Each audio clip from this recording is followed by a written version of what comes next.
Hello दोस्तों, स्वागत है आपका अपने यूट्यूब चैनल HRY एजुकेशन में। भाई आज हम हरियाणा कौशल रोजगार निगम के तहत भाई नए मैसेज आएंगे या नहीं आएंगे, इन सब के जवाब मिलेंगे आपको। तो आज इसी मुद्दे के ऊपर हम बात करने वाले हैं। चैनल पर पहली बार है तो भाई चैनल को सब्सक्राइब करें, या अगर वीडियो आपको अच्छी लगे तो लाइक करें और अपने दोस्तों के साथ ज़्यादा से ज़्यादा इसको शेयर करें भाई। तो शुरुआत करते हैं कि भाई हरियाणा कौशल रोजगार निगम के तहत अभी तक यानी कि सरकार के द्वारा बोला गया था कि भाई विभिन्न पदों के ऊपर अप्रैल के महीने में आपको शॉर्ट लिस्ट किया जाएगा, लेकिन अभी तक ना तो कोई शॉर्ट लिस्ट किया गया है, क्योंकि एक DO की और क्लरिकल की और चौकीदार की पोस्टों के छोड़कर बाकी किसी भी पोस्ट के लिए कैंडिडेटों को शॉर्ट लिस्ट नहीं किया गया। तो ऐसे में तमाम सवालात उठते हैं कि क्या अब ऑफ़र लेटर आएंगे या नहीं आएंगे, आएंगे तो कब तक आएंगे, कितने टाइम के लिए आएंगे और किन किन पदों के ऊपर आएंगे। तो सीधी बात है कि भाई अप्रैल का जो महीना है इसके अंदर न्यू सेशन स्टार्ट हो जाता है स्कूलों के अंदर, और बहुत बड़ी संख्या में भाई टीचरों की कमी है वहाँ पर। तो ऐसे में अगर देखा जाए तो टीचरों की नियुक्ति के लिए हरियाणा कौशल रोजगार का ही सहारा लिया जा सकता है, क्योंकि पक्की भर्ती होने में बहुत ज़्यादा टाइम लगता है। और पक्की भर्ती के लिए भाई अब टर्म कंडीशन का पता आपको भाई, स्टेट फिर स्क्रीनिंग होता है, उसके बाद फिर मेरिट लिस्ट लगती है, तब जा कर के भाई आपका DV होता है, और DV होने के बाद आपको सिलेक्शन किया जाता है। लेकिन अब मामले के अंदर भाई कौशल के अंदर ऐसा नहीं है। कौशल के अंदर जल्दी ही भाई एक कैंडिडेट ने फॉर्म फिल किया, स्टेट है पास है, वहाँ पर देखा डॉक्यूमेंट्स क्लियर हैं तो आपको शॉर्ट लिस्ट कर दिया जाता है। तो ऐसे में बात देखने वाली ये है कि क्या अब TGT वालों के पास से शॉर्ट लिस्ट मैसेज आएंगे या नहीं, PGT वालों के पास आएंगे या नहीं, या फिर PRT वालों के पास आएंगे या नहीं। अदर जितनी भी 103 प्रकार के जो ग्रुप थे उनके शॉर्ट लिस्ट मैसेज आएंगे या नहीं। तो भाई सबसे अहम मुद्दा बना हुआ है कि जितने भी जो TGT टीचर थे जिनको रिलीव किया गया है, उसमें PGT भी शामिल है 252, तो वो भी धरना प्रदर्शन कर रहे हैं कि भैया हमें रिलीव किया गया है तो दोबारा से हमारा जो टाइम पीरियड है उसको एक्सटेंड किया जाए, ताकि हम दोबारा से जॉब हासिल कर सकें। तो ऐसे में बहुत से सवालात उठ रहे हैं कि भाई जो जिनको रिलीव किया गया है उनको ऑफ़र लेटर दोबारा से दिया जाएगा, या उनका टाइम पीरियड एक्सटेंड किया जाएगा, दोबारा से उनकी ज्वाइनिंग करवाई जाएगी या नहीं करवाई जाएगी। लेकिन इसी बीच में अगर उनकी ज्वाइनिंग हो जाती तो भी पोस्टें तो बहुत सी खाली रह जाती हैं। ऐसा नहीं है कि भाई उनको दोबारा से ज्वाइनिंग करवाने के बाद कोई पोस्ट खाली नहीं रहेगी।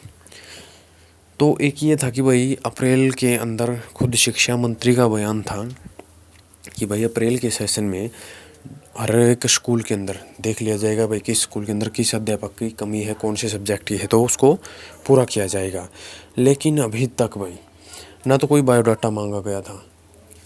हालांकि इन्होंने 3400 प्लस के आसपास भाई लिस्ट बना रखी है TGTों की कि भाई हम TGT की भर्ती करेंगे, लेकिन कब तक करेंगे, कितना टाइम लगाएंगे, ये नहीं बता रहे हैं।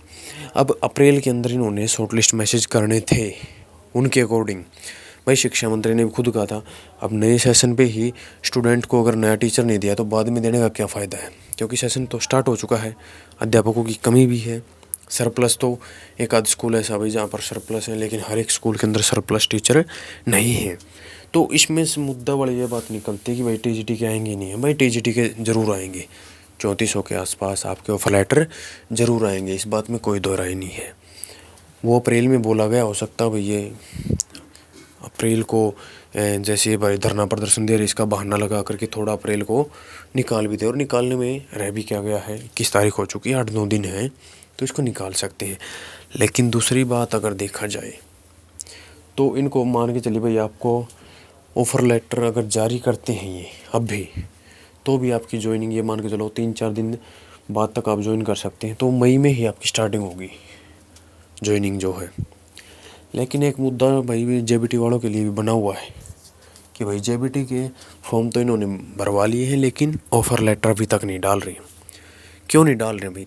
देखो JBT की अगर माने तो भाई JBT वालों के साथ बहुत बड़ा अन्याय हो रहा है, क्योंकि आखिरकार बेचारे कहाँ पर जाएं, कोरस किए हुए बैठे हैं, स्टेट किए हुए बैठे हैं, और इनकी तरफ सरकार का कोई ध्यान ही नहीं है कि JBT वालों को भी स्कूल में लगाना होता है, क्योंकि प्राइमरी जो क्लासेज होती हैं उनको तो हैंडल यही करते हैं।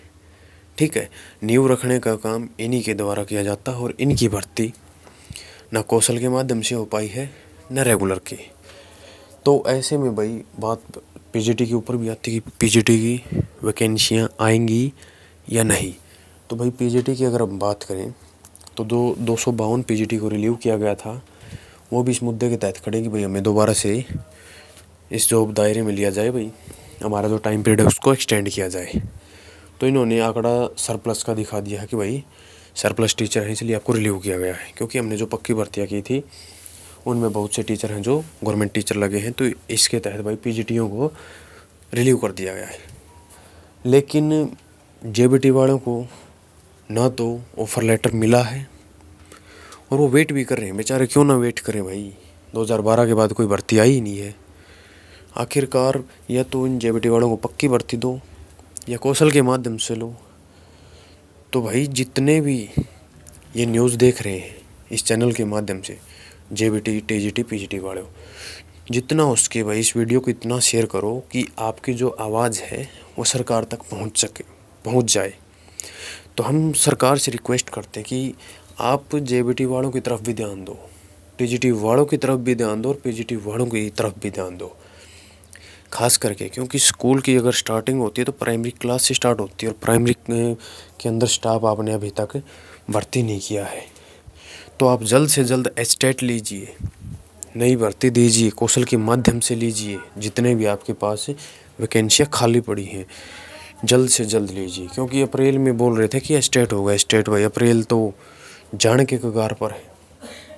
तो ऐसे में बात यह आती है कि भाई ना तो एस्टेट हो पाया है ना ही भाई कौशल के माध्यम से किसी को लगाया गया है। तो ऐसे में मामला ये उठता है कि कब तक आखिर कैंडिडेटों को इसके मामले में संज्ञान लेना पड़ेगा। भाई कब तक आप ऑफ़र लेटर दोगे, कब तक इनको ऐसे ही दर्शाते रहोगे। तो ऐसे में देखने वाली बात है कि इनके जो इंतज़ार है उसका अब इतना बेरहमी से, यानी कि युवा जो इंतज़ार कर रहे हैं उनका इंतज़ार कब ख़त्म होगा, इस बारे में भी आप विचार कीजिए। और आप बात करते हैं जॉब सुरक्षा की कि भाई हम 60 साल की जॉब सुरक्षा देंगे। ये वो लोग जॉब सुरक्षा प्रदान करने की बात कर रहे हैं जो खुद टेम्परेरी पोस्टों के ऊपर बैठे हुए हैं। सही बात है भाई, सत्य है लेकिन कड़वा है, क्योंकि कोई भी युवा एक सरकार को 60 साल तक नहीं बना सकता और एक 5 साल की बनी हुई सरकार के ऊपर विश्वास कर लेता है कि वो हमें 60 साल तक जॉब ऑफर करने का काम करेगी। तो ऐसी वीडियो के साथ मिलते हैं आपसे नेक्स्ट वीडियो में।